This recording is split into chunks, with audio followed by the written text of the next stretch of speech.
안녕하십니까? 오늘 말씀의 제목은 하나님께서 이루셨다입니다. 요절 말씀 16장 16절을 같이 읽겠습니다. 시작. 우리의 모든 대적과 주위에 있는 이방 족속들이 이를 듣고 다 두려워하여 크게 낙담하였으니 그들이 우리 하나님께서 이 역사를 이루신 것을 알미니라.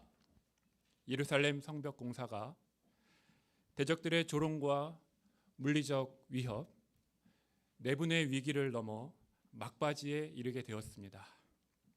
이에 대적들은 더욱 교활한 방법으로 최고 지도자 느헤미야를 집중 공격합니다. 특히 오늘 말씀에는 대적들이 느헤미야를 두렵게 하였다 하는 표현이 4번이나 나옵니다. 느헤미야와 백성들이 어떻게 두려움을 이기고 성벽 역사를 마칠 수 있었을까요? 오늘 말씀을 통해 두려움을 심어 공격하는 대적의 세력을 이기고 역사를 완수한 느헤미야의 믿음과 충성된 사명감을 배울 수 있기를 기도합니다. 이를 통해 우리도 이 시대에 하나님이 이루시는 영적 성벽 건축 역사에 귀하게 쓰임받는 느헤미야와 같은 종들이 되기를 기도합니다. 제1장 이제 내 손을 힘있게 하옵소서. 1절을 보십시오. 산발락과 도비아와 아라비아 사람 게셈과 그 나머지 우리의 원수들이 내가 성벽을 건축하여 허물어진 틈을 남기지 아니하였다 함을 들었는데 그때는 내가 아직 성문에 문짝을 달지 못한 때였더라.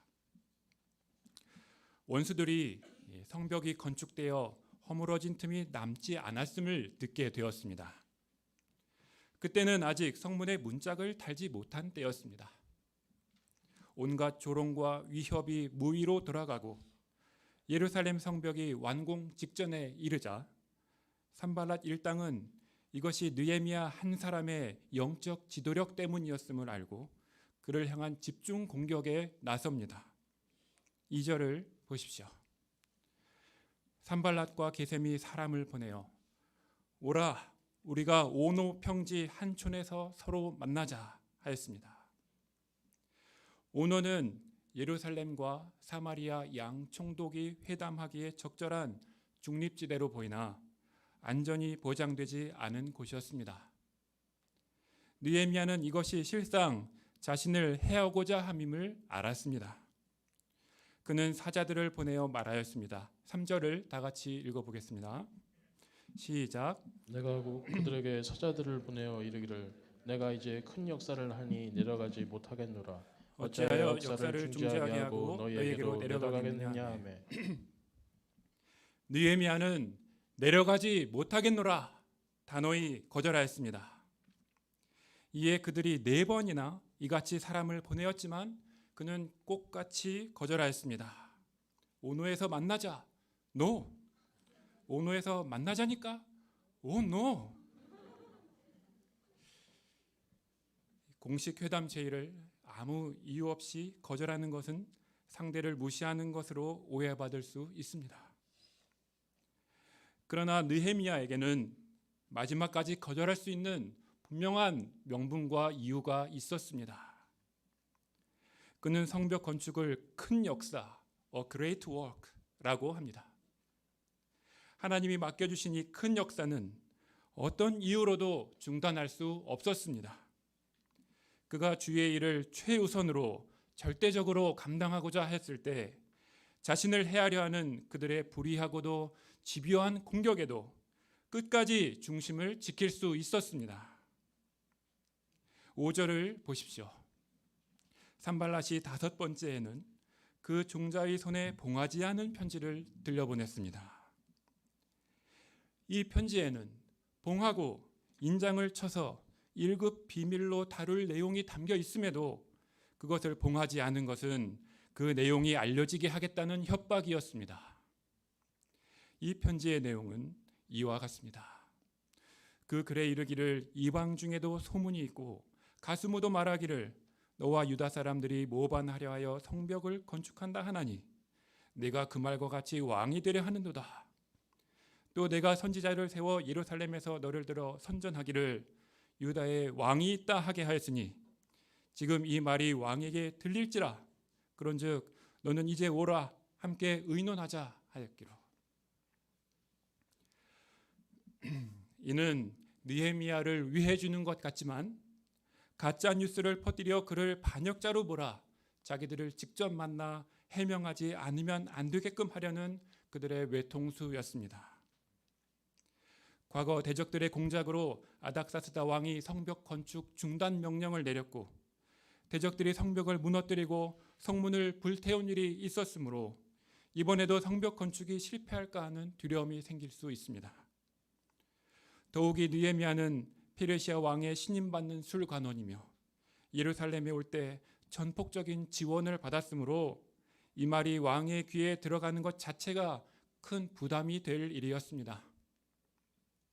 그러나 느헤미야는 이에 어떻게 대응하였습니까? 8절을 다 같이 읽어보겠습니다. 시작. 내가 사람을 보내어 그에게 이르기를 내가 말한 바 이런 일은 없는 일이요 내 마음에서 지어낸 것이라 하였나니. 내가 말한 바 이런 일은 없는 일이요 내 마음에서 지어낸 것이라. 끝.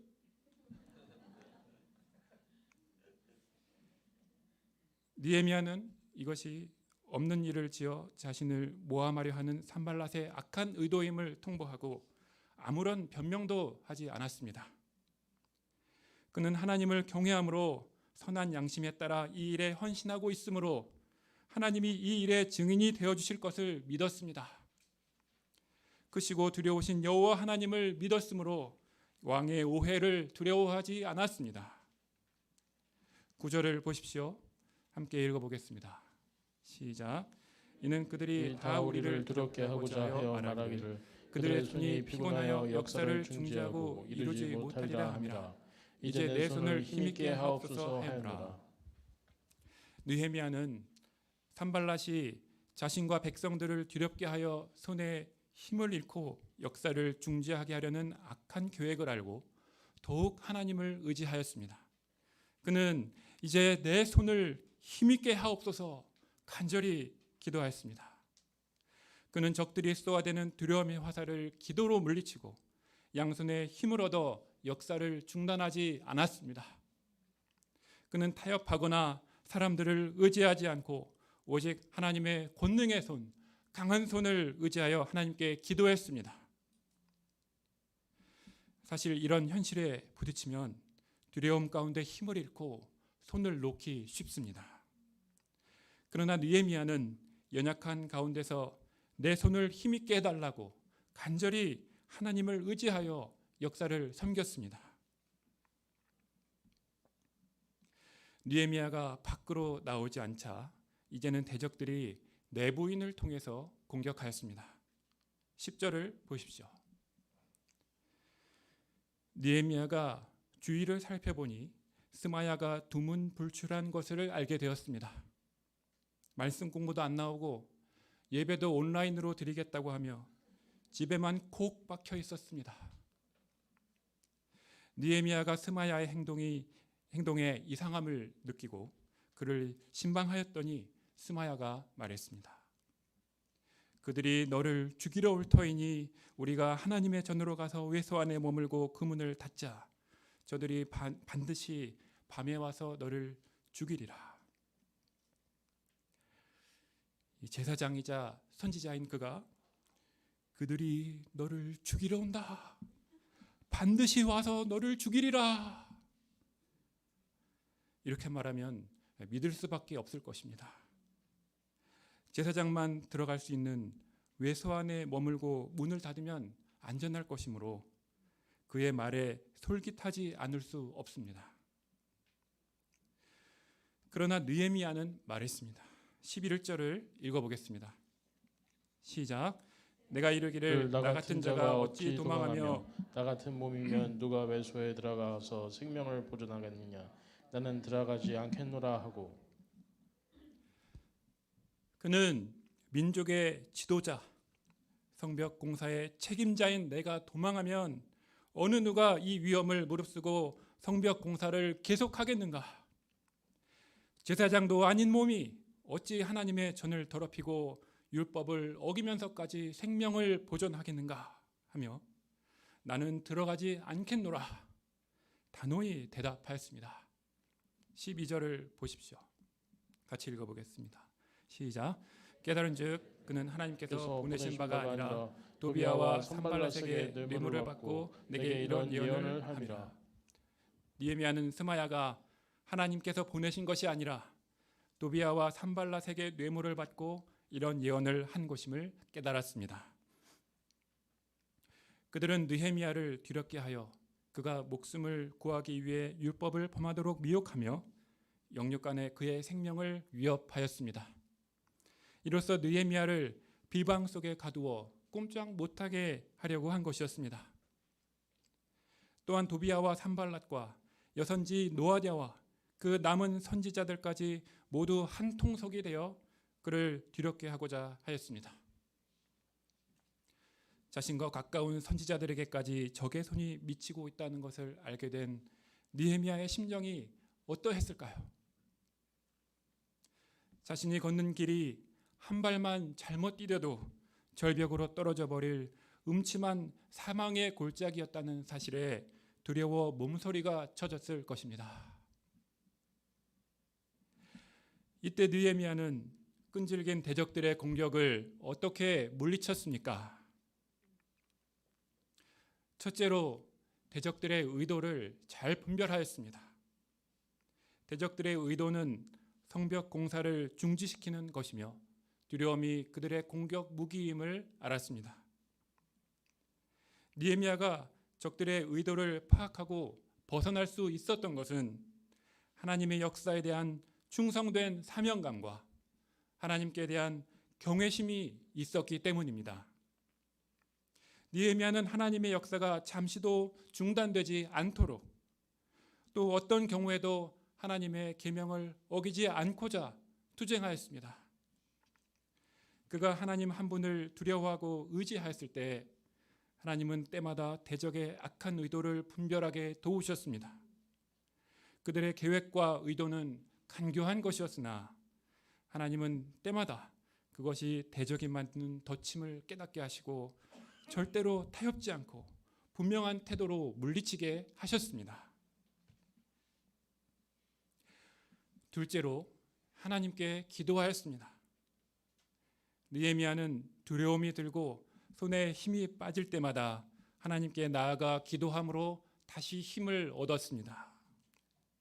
이제 내 손을 힘있게 하옵소서. 내 하나님이여 나를 두렵게 하고자 한 자들의 소행을 기억하옵소서. 느헤미야는 기도의 사람이었습니다. 대적들은 느헤미야와 싸우려고 하였지만 느헤미야는 하나님이 대적들과 싸워주시도록 기도했습니다. 자신을 배신한 선지자들에 대해서도 감정적으로 되지 않고 그들의 악한 수행을 기억하시고 갚아주시도록 기도하였습니다. 그는 아닥사스다 왕 앞에서도 기도하였고 대적들의 업신여김과 위협의 때에도 기도하였습니다. 기도로 두려움을 싣는 대적들과 영적인 싸움을 감당하였습니다. 기도는 하나님의 일을 이루는 가장 강력한 무기입니다. 기도의 무기를 사용할 줄 아는 사람이 하나님의 최정예 일꾼이며 주님이 사용하시는 위대한 지도자가 될 수 있습니다.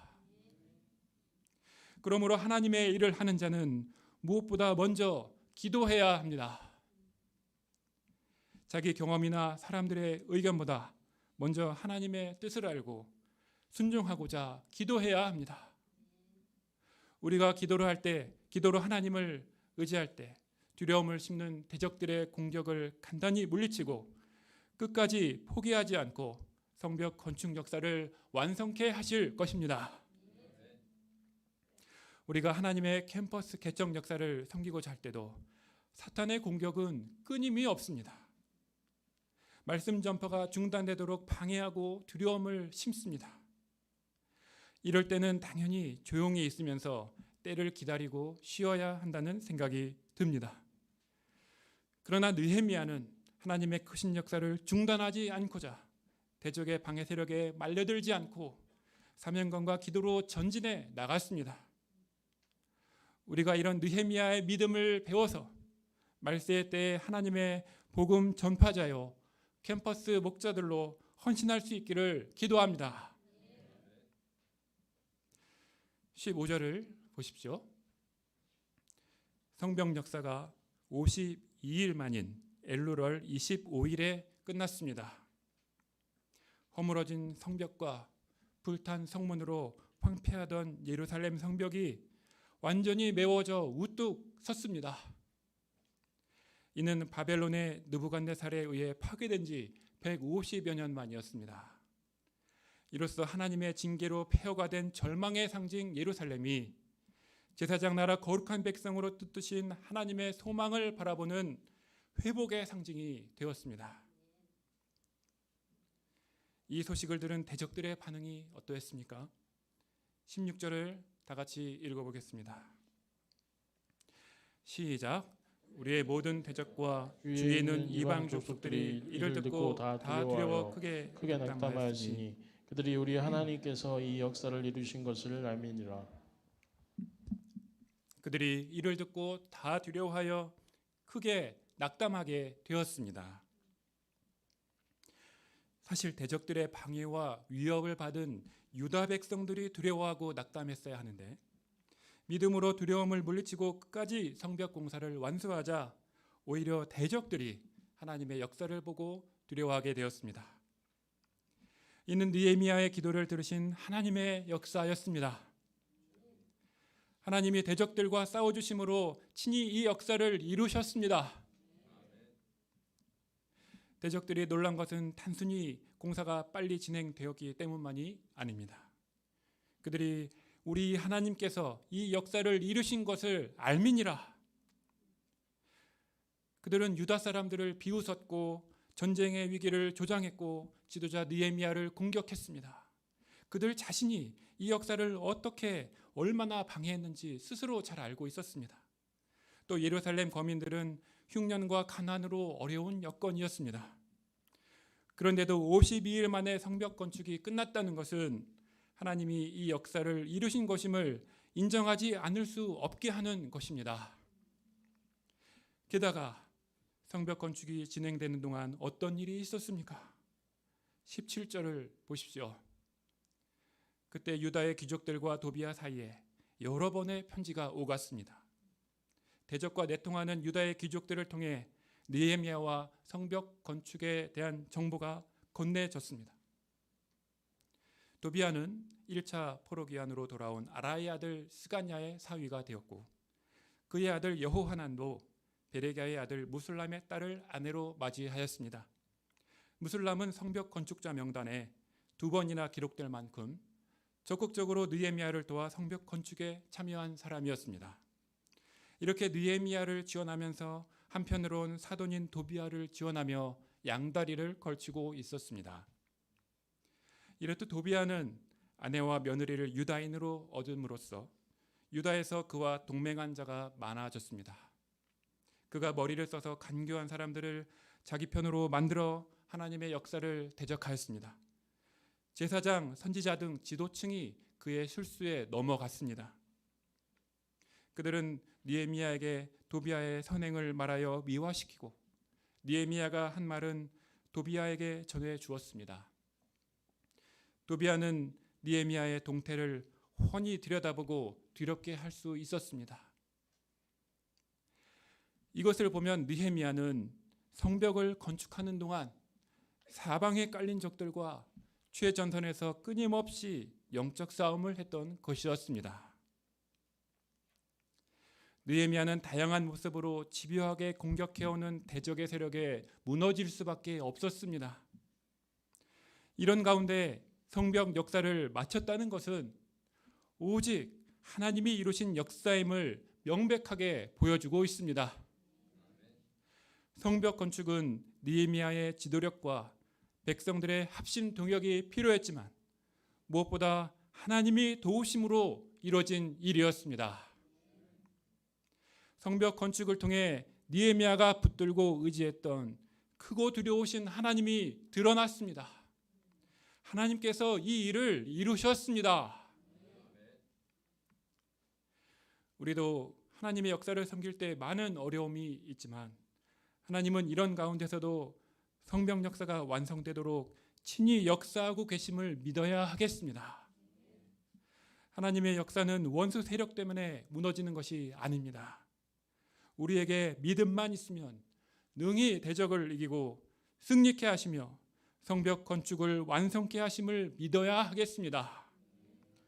조건이나 상황이 문제가 아니라 나 한 사람의 믿음이 중요함을 깨닫고 믿음으로 승리하게 도우시기를 기도합니다. 제2장 충성된 종들을 세운 느헤미야. 7장 1, 2절을 같이 읽어보겠습니다. 시작. 성벽이 건축됨에 문짝을 달고 문지기와 노래하는 자들과 레위 사람들을 세운 후에 내 아우 하나니와 영문에 관한 하나냐가 함께 예루살렘을 다스리게 하였는데 하나냐는 충성스러운 사람이요 하나님을 경외함이 무리 중에서 뛰어난 자라. 성벽이 완성되었지만 성벽이 성의 안전을 보장해 주는 것은 아닙니다. 여전히 대적들이 둘러싸고 있고 성 안에도 대적들과 동맹한 사람들이 있었기 때문입니다. 이렇게 사방에 대적의 세력이 포진한 가운데서 느헤미야는 어떻게 하나님의 역사를 섬겼습니까? 느헤미야는 먼저 문지기와 노래하는 자들과 레위 사람들을 지키는 자로 세웠습니다. 또 그의 아우 하나니와 영문의 관원 하나냐가 함께 예루살렘을 다스리게 하였습니다. 하나냐는 충성스러운 사람이요 하나님을 경외함이 무리 중에서 뛰어난 자였습니다. 예루살렘 성을 다스리는 자를 세울 때 느헤미야가 가장 중요한 기준으로 삼은 것이 무엇이었습니까? 하나님께 대한 충성심과 경외심이었습니다. 느헤미야 본인이 하나님께 충성하고 하나님을 경외할 때 하나님이 그의 안전을 지켜주시고 성벽 역사를 이루시는 것을 직접 체험했습니다.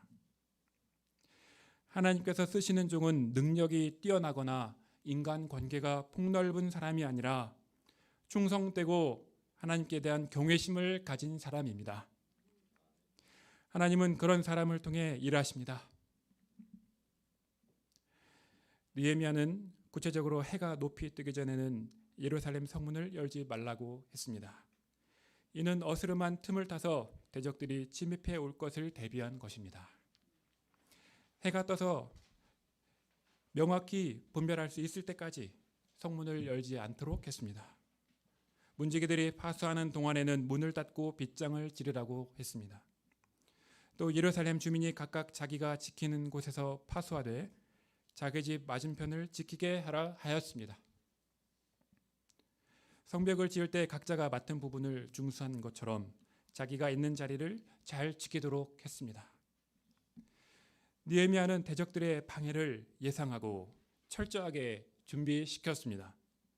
그는 어느 한순간도 긴장을 풀지 않고 충성되게 하나님의 역사를 지키고자 철저하고도 꼼꼼하게 살폈습니다.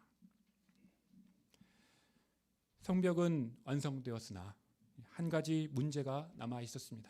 4절을 보십시오.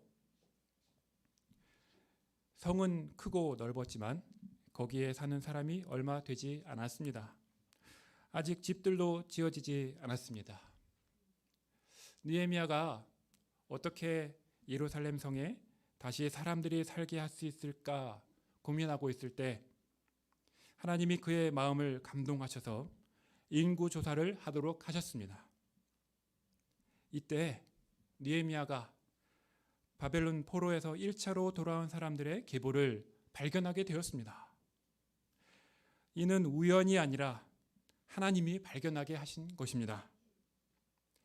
느헤미야가 예루살렘에 돌아온 해로부터 고레스 왕이 예루살렘 귀환 명령을 내린 때는 93년 전입니다.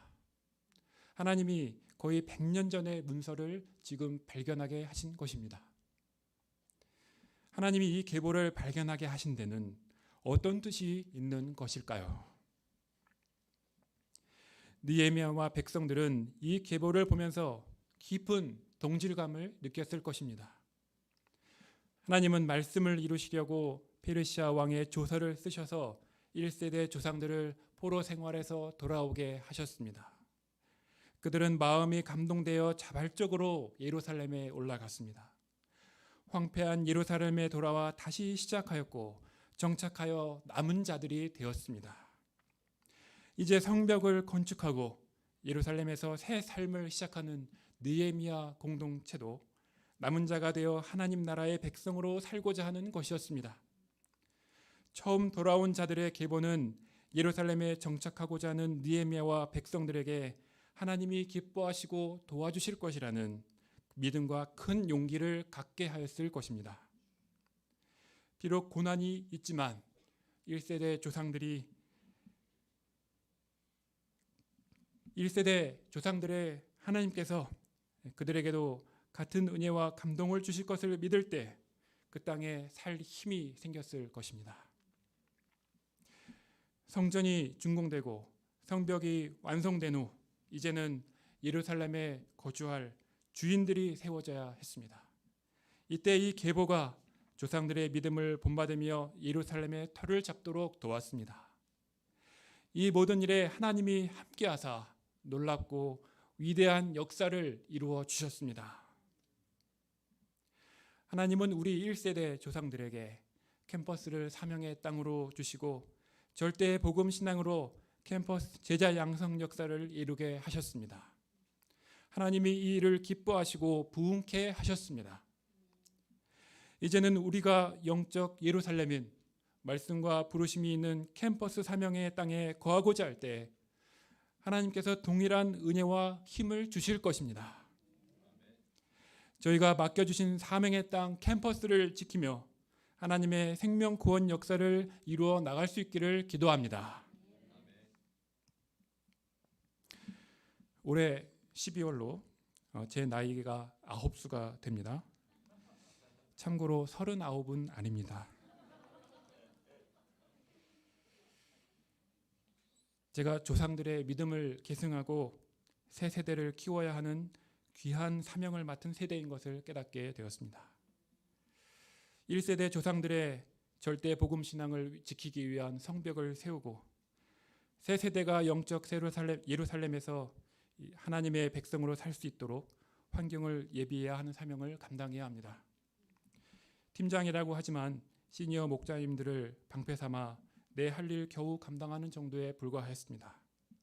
저의 내면은 한 영혼을 품기에도 좁고 사람을 도울 영적 지혜가 부족하며 사탄의 공격을 분별하고 양들을 보호할 수 있는 분별력은 더더욱 부족합니다.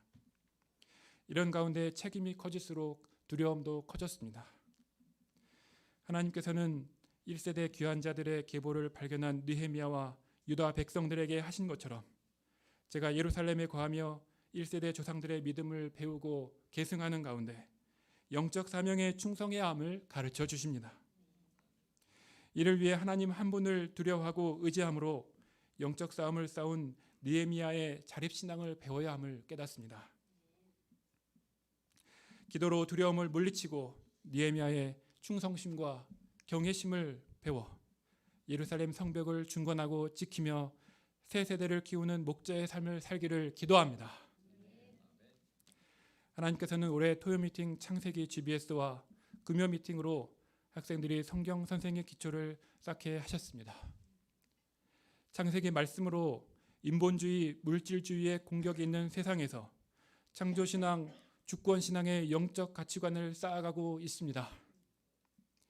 이 영적 성벽을 재건하는 일에 사모님들의 헌신과 학생들의 참여가 중요하였지만 하나님께서 기뻐하시고 친히 이루시는 일임을 믿습니다. 이들의 손에 힘을 더하여 주셔서 창세기 말씀 공부를 끝까지 감당하고 인생관 사명관을 새롭게 세우는 성벽 건축 역사를 완수할 수 있기를 기도합니다. 제가 기도로 두려움을 물리치고 합심 동역의 그릇을 잘 이루는 가운데 말씀 중심의 학생 역사 성벽 건축에 쓰임받기를 간절히 기도합니다. 결론적으로 느헤미야는 두려움으로 공격하는 원수들의 방해를 하나님께 대한 절대적인 믿음과 기도로 물리치고 성벽 건축 역사를 완수하였습니다. 에스라가 말씀의 종이었다면 느헤미야는 기도의 종이었습니다. 성벽 건축은 느헤미야의 기도를 들으심으로 하나님이 이루신 역사였습니다. 우리도 믿음으로 대적들의 공격을 분별하며 기도로 두려움을 물리치고 하나님이 이루시는 영적 성벽 건축 역사에 쓰임받을 수 있기를 간절히 기도합니다. 하나님께 대한 충성심과 경외심으로 맡겨주신 사명의 땅을 지키며 하나님의 백성으로서의 영적 정체성을 세워 약속의 땅에 거하기를 기도합니다. 제가 기도하겠습니다. 하나님 아버지, 두려움으로 공격하는 대적들의 공격을 물리치고 성벽 역사를 완수한 느헤미야의 충성심과 경외심을 가르쳐 주셔서 감사합니다. 때마다 기도함으로 두려움을 물리친 느헤미야의 믿음을 또한 배우게 하심 감사합니다. 저희가 캠퍼스 성벽 역사는 하나님이 이루시는 이름을 믿고 우리 손을 힘있게 하시는 하나님을 의지하여 끝까지 캠퍼스 성벽 역사를 감당케 하시길 간절히 기도합니다. 예수님 이름으로 기도합니다. 아멘.